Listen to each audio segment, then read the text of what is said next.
That's better. You're clipping a little bit. Again, even though I'm not. Anybody who's watched my channel knows I'm not super fussy in terms of all this stuff. Yeah. So let's. I read the note with the Calendly thing, but why don't we start with you? Why don't you tell me a little bit about yourself? Sure. Yeah. Yeah. Well, I grew up in the West Island of Montreal, so that's an Anglophone neighborhood, and I was raised by basically a solid mix of French and Irish Catholic background parents, but English in the home growing up. And so I grew up sort of in suburbia, in somewhat of a French Canadian context. If you kind of sort of interact with the downtown core in Montreal, you get more of that. And so I went to a Jesuit high school, Loyola High School, sort of a really old school in Montreal, and so I was sort of exposed to faith growing up. Regular Sunday attendance at Catholic Church, and the Jesuit education that I got in high school. So, yeah, and basically went to college in Montreal and discovered that I've been playing violin since I was young, and I was hooked on music. So I decided to pursue it, and ended up taking up the double bass, which is the big guy back there. Oh yeah, yeah.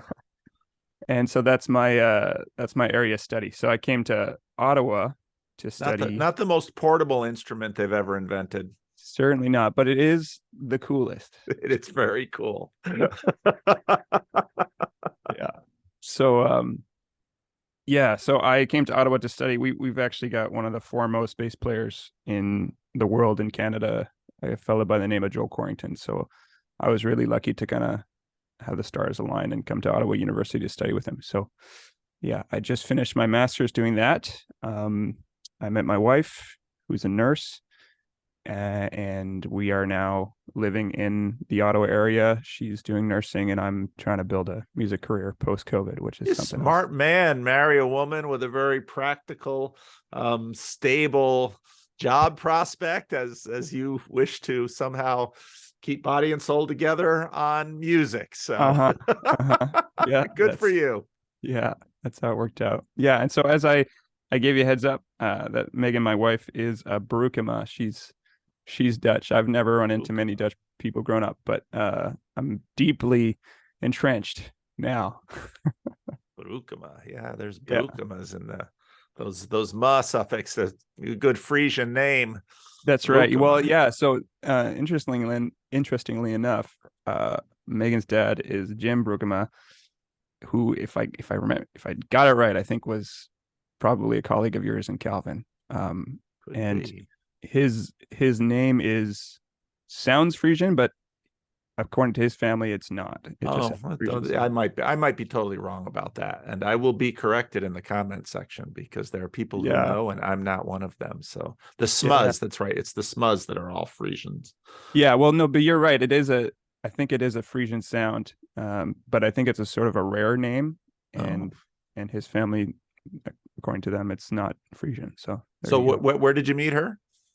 I was part of InterVarsity Bible studies on campus, and her roommate was studying musicology, and so they were having games nights over at their place, and I was a regular attender. Wonderful. Yeah. Oh, wonderful. No kids yet? No kids yet. No. All right. We have a dog. He's on the couch there. Well, that's the dog looks up like, you're going to mention me on YouTube? That's right. Well, the dog is the first step to the kids usually. So yeah, it's like a practice round, right? It is a practice run. So where shall we go with this? What do you want to do? A little bit of your story, or you got questions, or what's on your mind? Sure. I've got some sort of idea of what I'd like to pick your brain about. Well, I guess maybe before, how on earth did you find me? I mean, it didn't go through the Christian Reformed ministers who are on YouTube that I can listen to while I do the dishes. I guess I'm on a short list of that. Yeah, well, so it's funny. So like early on in the Jordan Peterson sort of story, we were hearing about his story through like little small sections of the newspapers. My dad was reading a lot of the National Post, which was sort of picking up on his stuff quicker. And so I'd heard about him, and thought, okay, there's some guy doing the culture war out there in Toronto. That's interesting.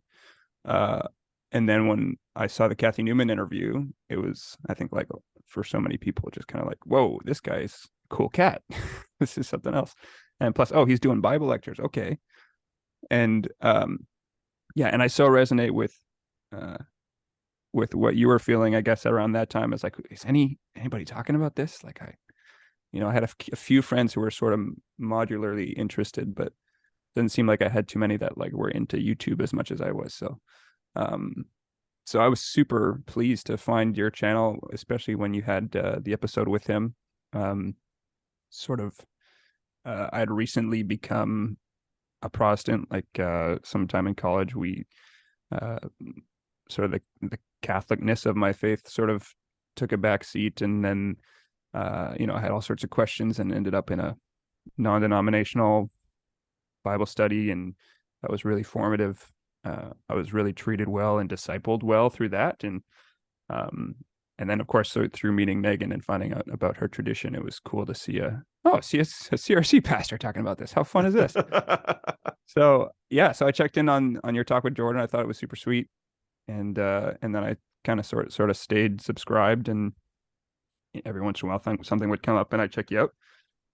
But I really kind of dove in deep when Peterson got back from being sick and had that conversation with Pajot. And I think like so many of us, I was sort of just really blown away by Pajot's sort of approach to that moment. Like, I thought it was so gentle and faithful to the friendship as well as his relationship with God. And I was like, man, I wonder if Paul's talking about this. So I flipped over your channel, and then you had him on like the next day. So it was great. Yeah. And so I've sort of been deep in since then, I think, both with Pajot stuff and your stuff, because it interacts so much with that, and picking up a lot of the stuff that you kind of connect the dots with and all these sorts of things. So good. Yeah. Well, that's helpful. It's helpful to know, because people wander into this space from all different places and directions. So yeah. So yeah, it's been cool. I think what I appreciate about Pajot the most is sort of his perspective of the artist, and I feel like he's got like a framework for like an artist's mind or approach to faith that I find sort of novel and interesting, and just a cool, let's say, I don't know, arena to play around in. And so that's been fun to follow around. Sure. All right. So what do you want to go with this? You don't strike me. I mean, you're well, how can I say this? You've got a wife, you've got a direction, you've got a career. Some of the people I talk to are very much seekers. They're looking. You're a musician, so I'm just kind of figuring out, okay, well, what are you looking for? What do you want to talk about? Yeah, well, I guess what I'm most curious to pick your brain about is, like sort of what I went through in my sort of rediscovering faith in college was sort of like, I guess, what we'd call a deconstruction of the Catholicism that I grew up with, and then reconstructing into sort of like a loosely evangelical reformed-ish tradition. And one of the interesting things about sort of discovering the conversations around your channel is especially with Pajot and things like this, it seems like I've sort of gotten the chance to revisit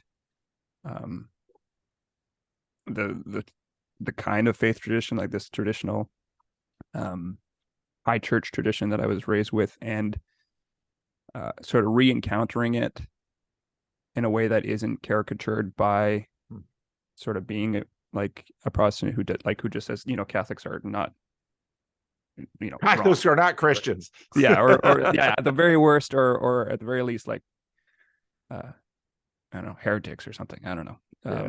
Yeah. So it's been cool to flesh out that part of my life, and realize, I guess, unstrawman Mm. the that part of the tradition, I suppose. And then so so I've been taking that very seriously. Like I've got Mathieu Peugeot's book. I've been reading that. I've actually got a couple prints from Peugeot's website. I thought they were beautiful. Like that part of his stuff is so cool. And I guess where I find myself now, we're sort of going to like basically a Baptist church, and very much evangelical in style. And one of the things I guess I've been wrestling with is that I do sort of now realize that I am craving, I guess, what we'd call like more embodied worship. And in the sense of like the space and how the Sunday morning thing is structured. I've been thinking a lot about that. I thought your talk with Len Vanderzee a little while ago was really sort of triggered a lot of this stuff in me when he was sort of poking at the like assumptions of the evangelical Sunday morning thing, and inviting us to reconsider communion and things like this. Have you read Len's book? No, I ought to. It's on my list. Yeah, it's a good book. I read it before any of the Jordan Peterson stuff came around, and Len. So I write back and forth with Len on CRC Voices almost every day, and of course there's a fierce debate going on in the CRC over stuff. But Len is an interesting guy in that he's been a really seminal CRC pastor for a long time. When I was in seminary, that was back in the late 80s. I did a Signs and Wonders conference at Calvin Seminary in the late 80s, which was that was when John Wimber was doing his thing, and they were having discussions at Fuller over this, and Dave Beelan was my pastor, and I said, who should we get in to speak about this? And he said Len Vanderzee, and I remember Len coming in to give a great talk. So Len's been signed kind of all over the place, and his he's really settled now in his retirement years, and with Church of the Servant in Grand Rapids, and a lot of the themes in that book. He's thought deeply of it. He's thought deeply through it from a Protestant perspective, which is quite interesting, especially in a tradition in the CRC, which at times can be very low church, very, as Jamie Smith says, sort of talking heads on a stick. So I found Len very refreshing when I read that book a number of years ago. Yeah, I ought to, because what I found, I've been listening to so much Peugeot. It's funny, my friends make fun of me. We've got like a Bible study, and I sometimes can't help myself, and so they have this thing that they'll do when I go off, and they're just gonna go like this. Like I'll take the mountain or whatever like that. I'm not crazy, It's hierarchy, I swear. Yeah. The way reality lays itself out. Yeah, all that.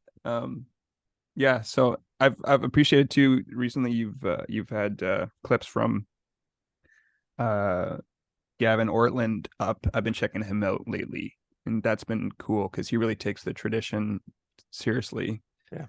Like, let's say, could we call it a big P Protestant tradition seriously? Yeah. And sort of what I've sort of come to, the way I've come to sort of frame it too, it's like when I came into Protestantism, I found myself looking back, sort of strawmanning my Catholic background, being sort of embittered about it or something like this, and then giving all sorts of breaks to the tradition that I was entering into. Yeah. And it's funny because now I sort of, sometimes I'll listen to Peugeot, and he's usually pretty fair. But then, every once in a while he'll say something about Protestants. I'm like, well, I mean, you know better than that. Like, you grew up with us, you know what I mean? Like, yeah, surely, you could represent it better than that. But I think he's probably doing the same thing that I often do about my upbringing too. Sure. And so I'm sort of in that part where, you know, even now I find myself almost starting to straw man the Protestant tradition in a sense, and you know, maybe overstating how you know, non-liturgical our history is, or our story is, or something like this. So yeah, I get the feeling that Van der Zee's book would help with that. And Ortland stuff is certainly helping with that. I don't know that it's non-liturgical, because like symbolism, liturgy happens. And it's often not terribly reflectively liturgical or historically informed liturgical. But those are sort of on a those are sort of on a seesaw, in that, generally speaking, the less historically informed, self-conscious liturgical, probably the more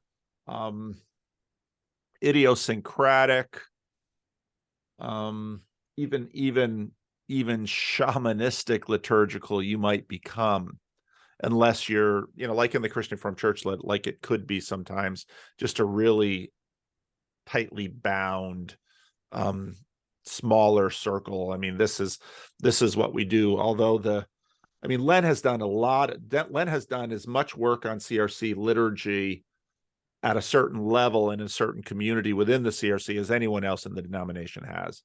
And so he is very well informed and very self-conscious about that.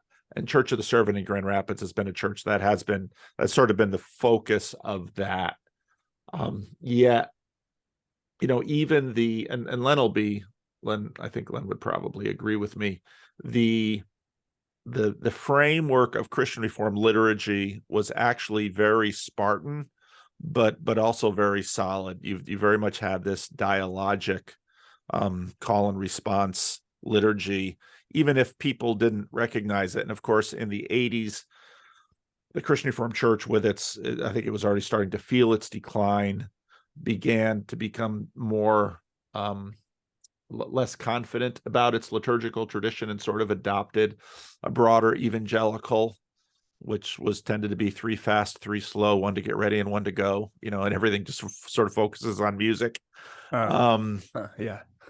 So there's liturgy is inevitable, and liturgy will reflect a lot of what's happening in the church, almost in sort of an expressive way, especially if it's not sort of self-conscious and historically governed.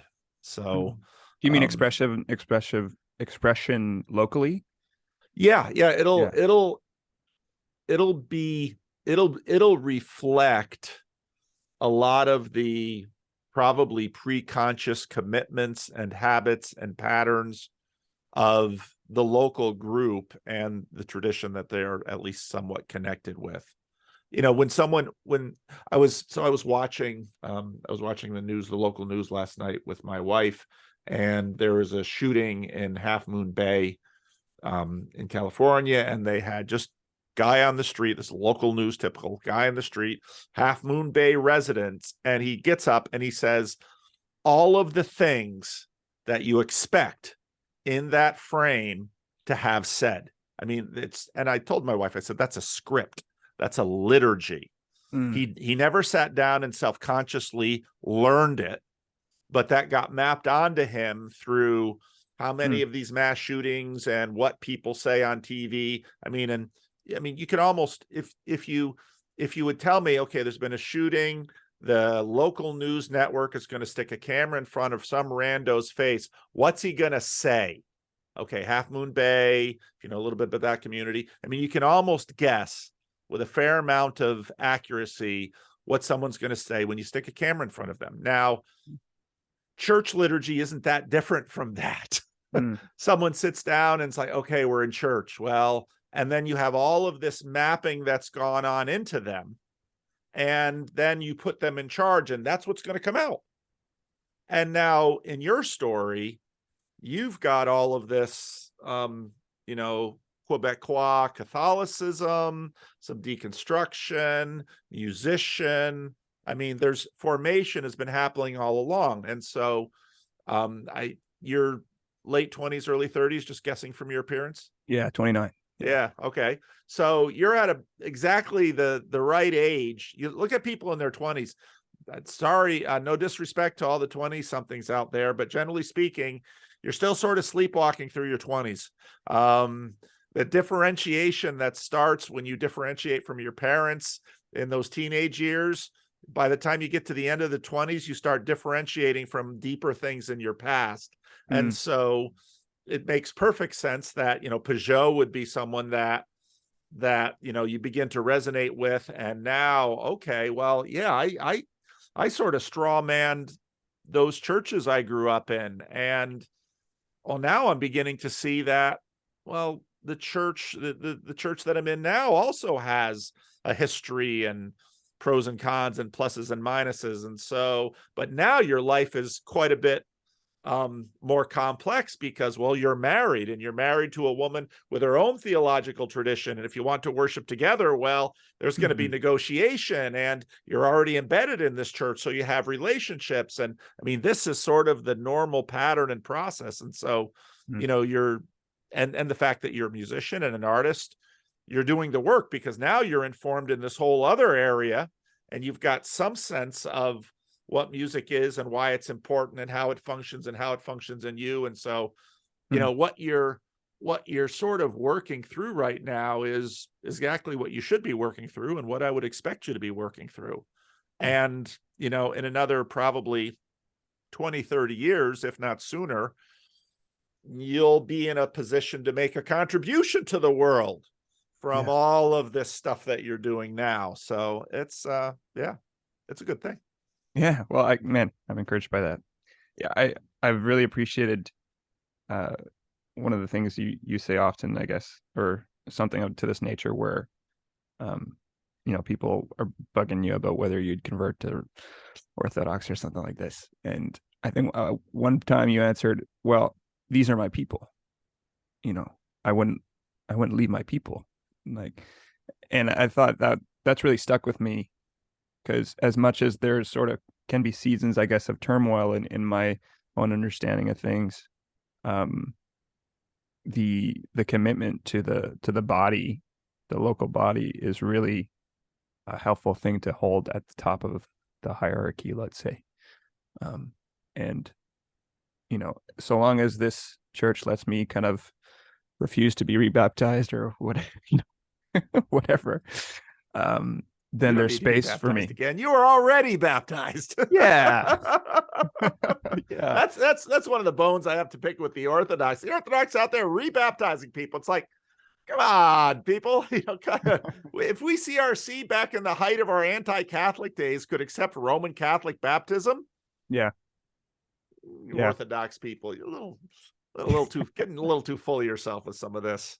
I'm thankful for my church for that, because yeah, we're small enough and I guess humble enough to sort of let things breathe in those areas. And you know, the convictions are held, and the statement of faith is on the website. And I sign a membership form when that comes around. But yeah, I'm appreciative for that, for sure.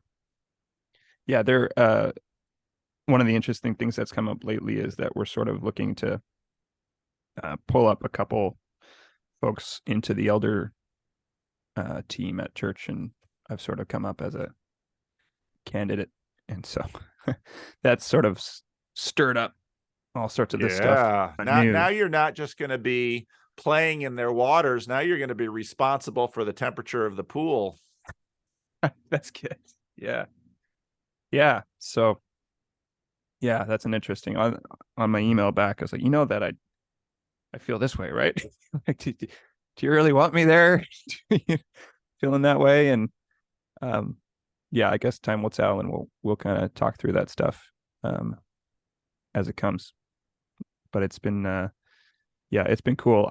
I have put my piece in, and I've sort of come to fairly strong opinion about, and I'd really like us to do communion every week and have it be what the sort of the service revolves around. And like I said, your talk with Vanders, you kind of sparked that conversation in my mind. I'm curious because what you just sort of shared, I'm learning slowly about the CRC, both listening to you and then my in-laws going to their churches. That sort of shift that you described, I think I understood you right.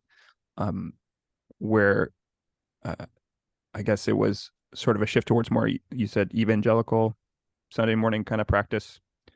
Would that have lined up when communion became less frequent as well? No, no. Okay. Communion in the Christian Reformed Church has been getting more and more frequent.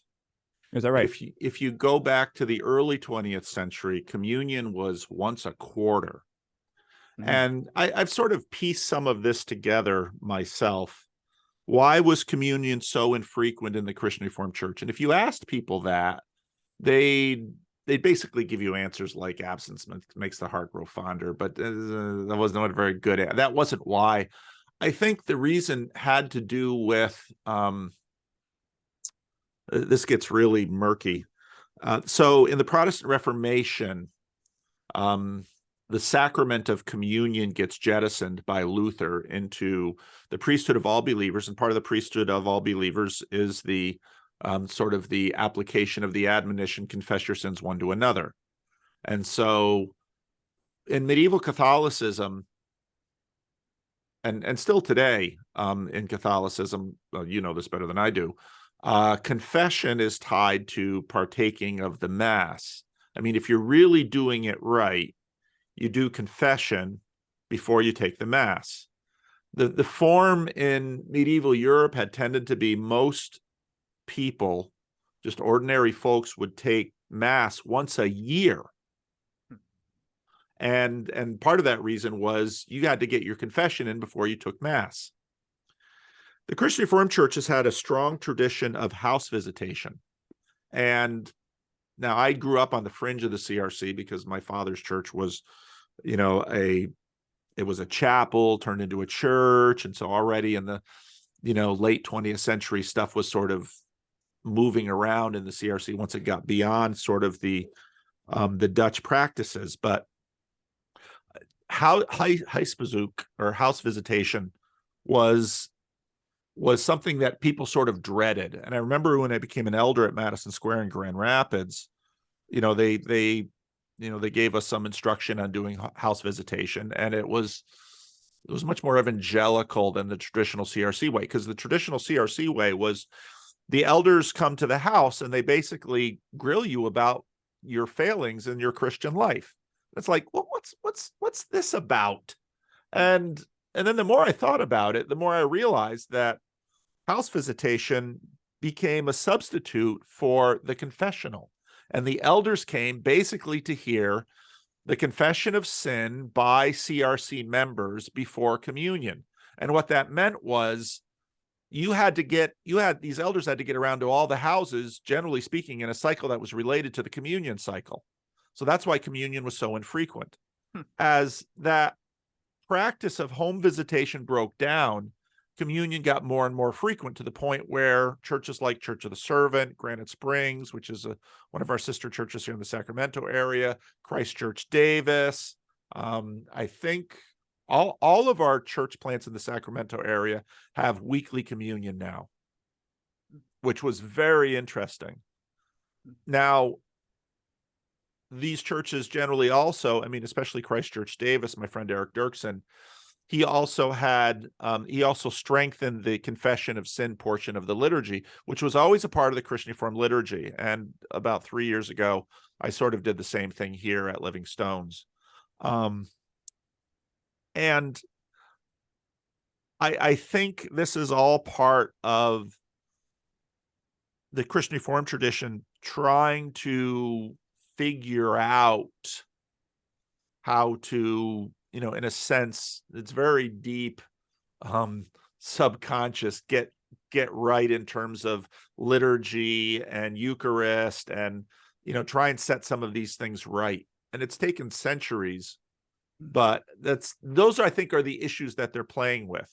So now in a Baptist tradition, I mean, you've even got more things to think about, because you've got the whole transubstantiation, consubstantiation, real presence. What exactly is this Eucharist? And in a lot of more Zwinglian traditions, you had, well, communion is a symbol, and symbol was a fairly light word there. It was maybe an example, and it wasn't as tight as sort of Calvin's real presence. You'll get that more through the Anglican, the Anglican tradition. So this again where Van der Zee's book, I think, would be helpful, because he gets into a lot of these things. And so with a church with Baptist, part of the issue is there's so many kinds of Baptists. Mm-hmm. And, there are some Baptists there's like this whole new upsurge in Reformed Baptists in the United States. And, we, sort of Christian Reformed folks look at them and say, yeah, good on you. But what about baptism for your children? That's one of the fights we have with them. Yeah. So in Protestantism, a lot of what is happening is in many ways parallel to stuff that's happening in the Catholic Church, but they're sort of much more on the frontier, working themselves out. And, if you look at where Protestantism really took hold in Europe, and then, of course, when it came to America, it really exploded. Protestantism is in some ways sort of frontier Catholicism. And as if you look at the frontier stories, Americans left their churches behind that were in the East, that were really tied to Europe. And as they went west, the institutions couldn't keep up. And so people start making things up. And so generation after generation, some of sort of this gravity within the Christian ecosystem is going to be felt. So I'm not surprised that so many of these reformational issues are still very much on the plate, except now we're not we're enough generations beyond killing each other over it that we're hopefully having a better conversation about it, and can look at Catholicism and say, oh, okay, confession, Eucharist, there's a really helpful pattern there. And to get the cycles going more quickly in a life, the Eucharist is something we should be partaking of very regular. And of course, in many Catholic churches, you can have daily mass for the hardcore that go there. But all of these elements we're working on them, but we're working on them live in all of the churches. Yeah.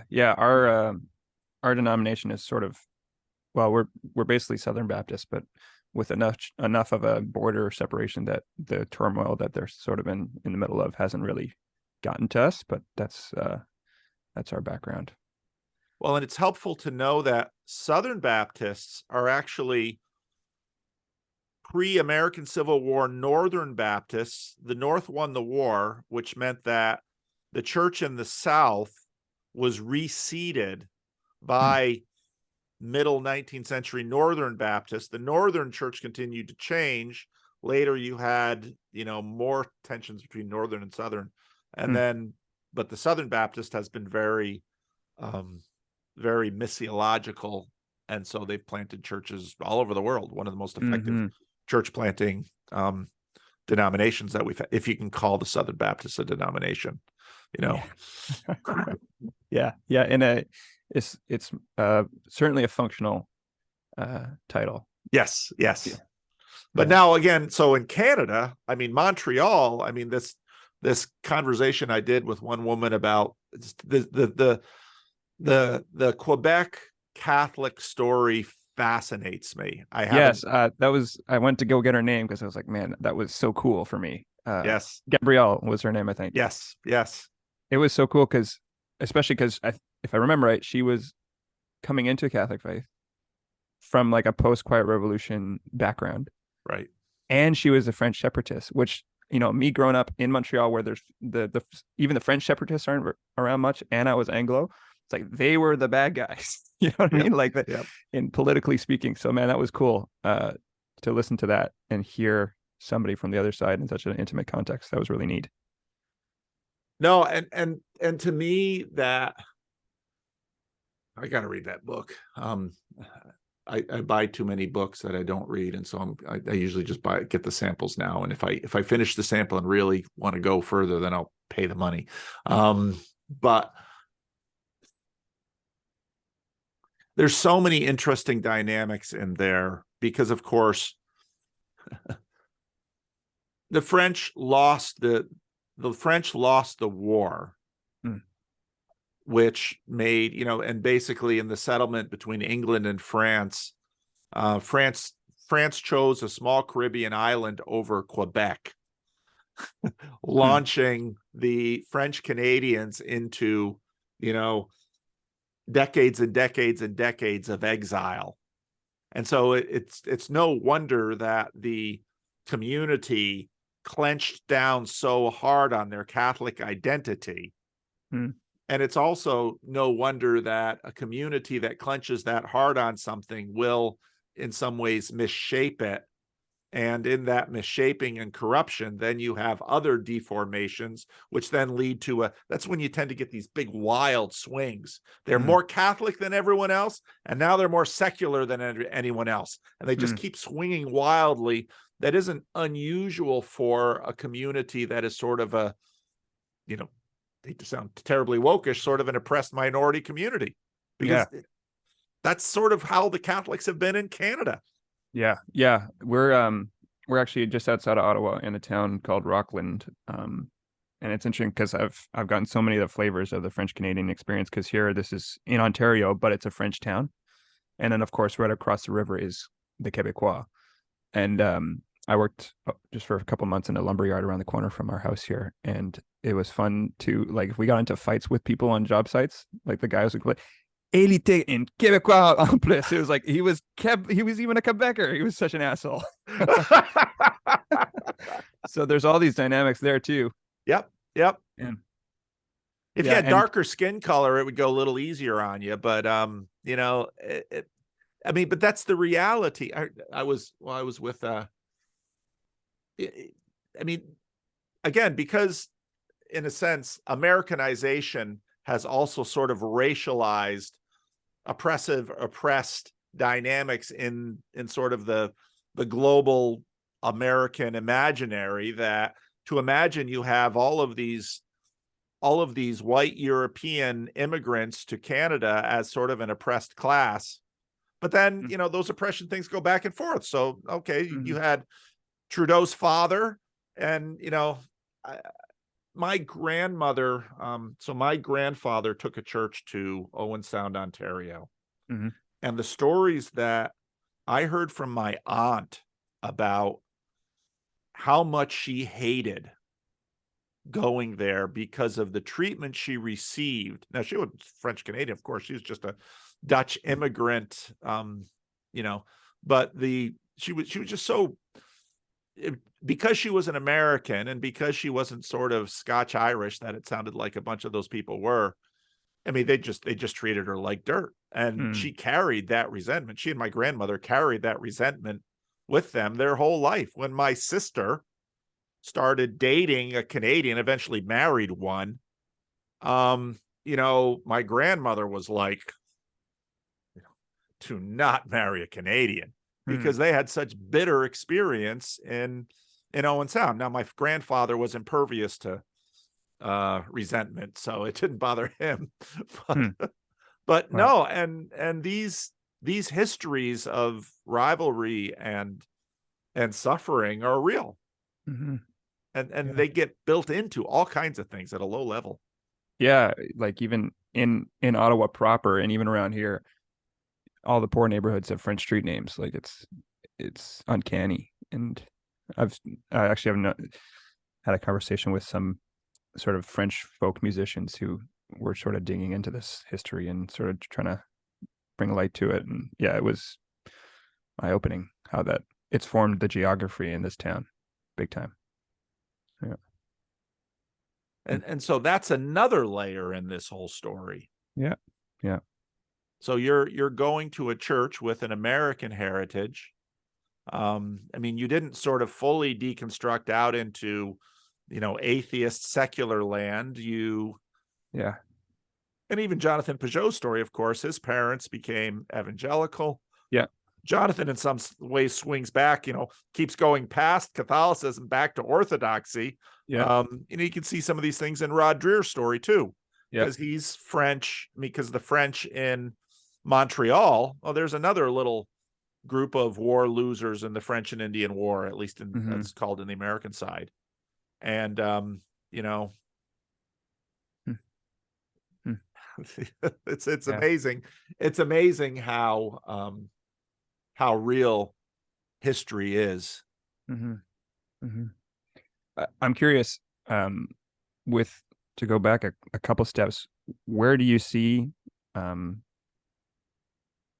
or maybe even from your own perspective, where do you think like this sort of movement in the CRC towards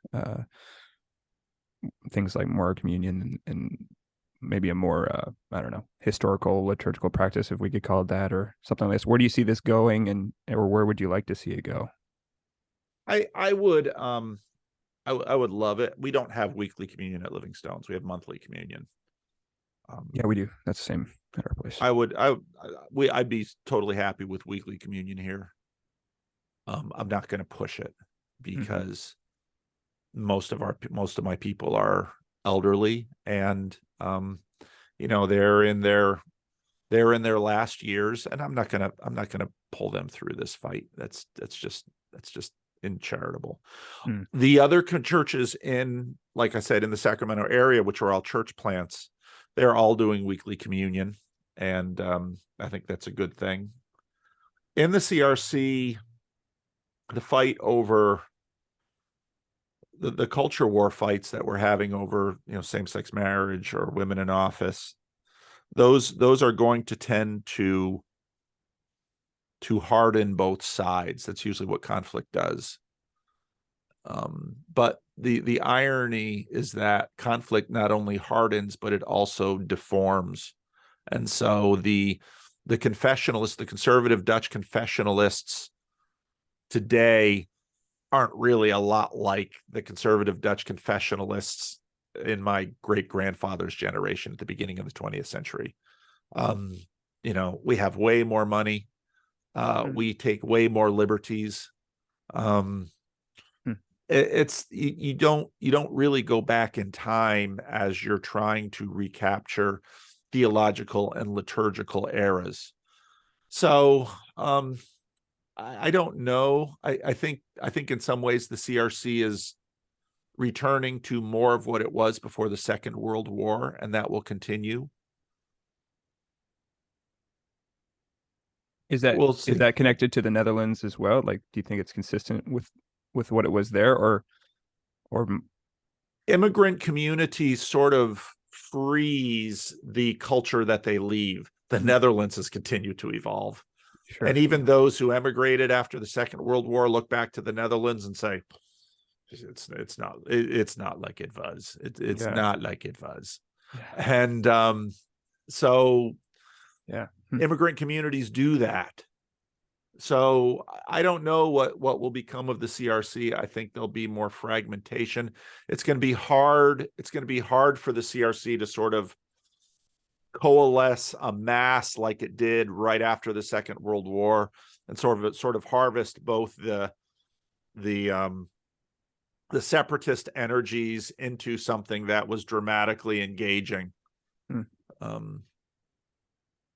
We're going to see CRCs in rural areas probably continue to thrive, including in the US and Canada. And we're going to see CRCs in urban areas either have to sort of try to keep pace with the culture or get deeply antithetical.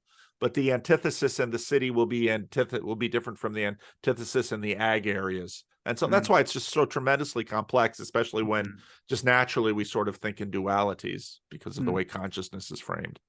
So yeah, I don't know what's going to happen to the CRC. We'll see. The people will endure, and many of the churches will endure, but the larger structures just can't really hold together. Yeah.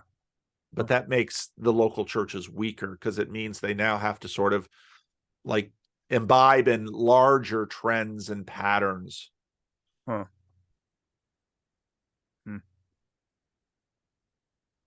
Does sort of listening to voices like Peugeot, where he's always talking about embodying worship and things like this, does your mind go anywhere else besides just communion? Yeah. Most cultures in the world have dance. Dance was sort of forbidden in the CRC in the 1920s, and that continues to echo.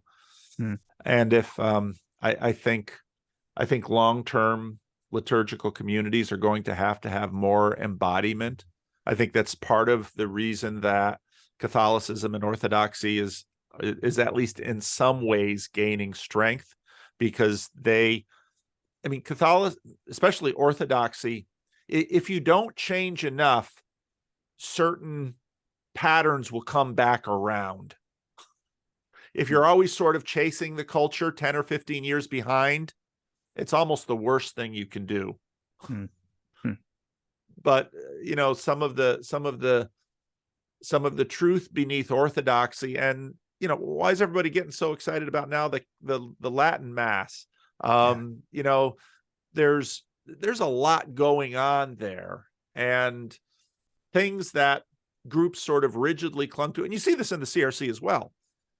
Small groups that have continued their Sabbatarianism, their tithing, their doctrinalist confessionalisms very rigidly. There's a strength to that, especially in an age when people value religion that's weird. Yeah. And because like the unmoving in the raging sea that is going on, right? Yeah. You have credibility in this culture if people can see, oh, your religious ideas cost you something. And then it's really attractive if they both cost you something and you're not the wrong kind of asshole. Because there are people that cost them something and they're the wrong kind of asshole. And they just sort of, but even there are people who will look at that and say, yeah, that's the one, because they're serious about it. It must be true. Yeah.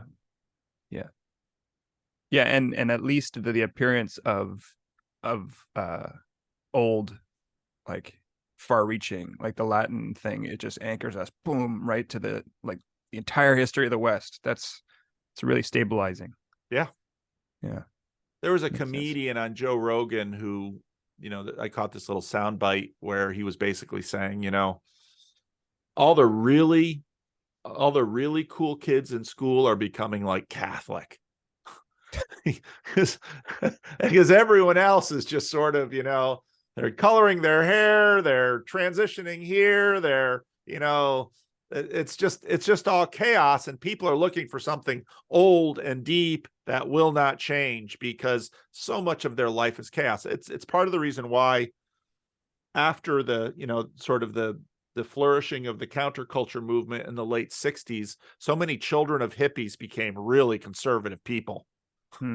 It's like, yeah, you know what? I like there being food in the fridge and the electric bill paid. And, it's nice when you wake up in the morning and mom isn't passed out or drunk, or a different dude stumbles out of mom's bedroom. Yeah, I really like that. I mean, chaos and order.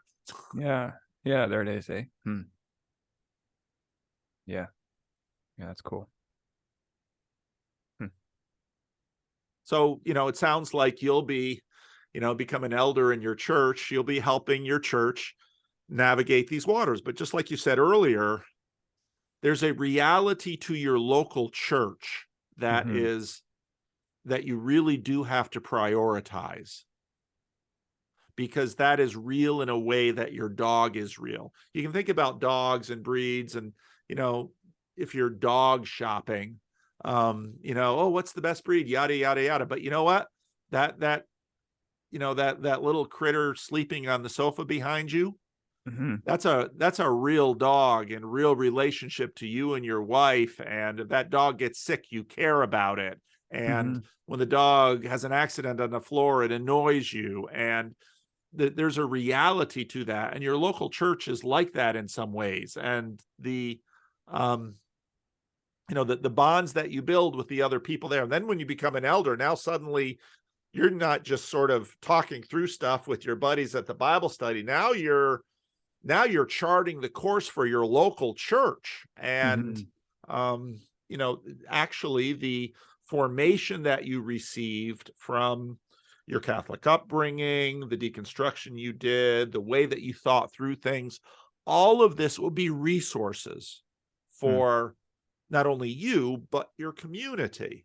And if y'all can sort of stick with each other and keep working on things, good things can happen. Yeah. I think so. Yeah. Well, this has been fun, Paul. I've really appreciated your channel. I think I share with you this openness trait, and so sort of being willing to reach out there and hear this stuff from here and there. It's been really cool. Well, I appreciate. Thank you for your time and attention, as John Vervaeke always says. Yeah.